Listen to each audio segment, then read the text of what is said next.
தேர்தல் அறிக்கையில் அளித்த வாக்குறுதிகள் எதையும் நிறைவேற்றாத காரணத்தால் அரசு ஊழியர்கள் சாலையில் இறங்கி போராடத் தொடங்கிவிட்டதாக சட்டமன்ற எதிர்க்கட்சித் தலைவர் எடப்பாடி கே பழனிசாமி சட்டப்பேரவையில் குற்றம் சாட்டினார். எதிர்க்கட்சித் தலைவரின் பேச்சை மக்கள் கேட்டுவிடக்கூடாது என்ற காழ்ப்புணர்ச்சியில் இன்றும் பொதுச் செயலாளரின் நேரலையை துண்டித்து விடியா திமுக அரசு சர்வாதிகாரத்தை காட்டியது.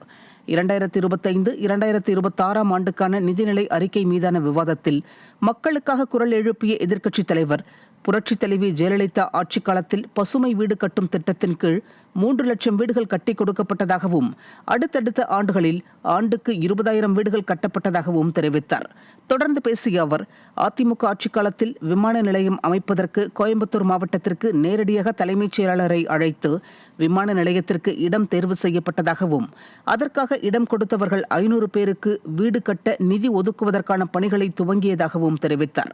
மேலும் 2021ஆம் ஆண்டு சட்டமன்ற தேர்தலின் போது அரசு ஊழியர்களுக்கு அளிப்பதாக சொன்ன வாக்குறுதிகள் எதையும் இதுவரை நிறைவேற்றாத காரணத்தினால்தான் அரசு ஊழியர்கள் போராட்டத்தை கையில் எடுத்திருப்பதாக சட்டமன்ற எதிர்க்கட்சித் தலைவர் எடப்பாடி கே பழனிசாமி தெரிவித்தார்.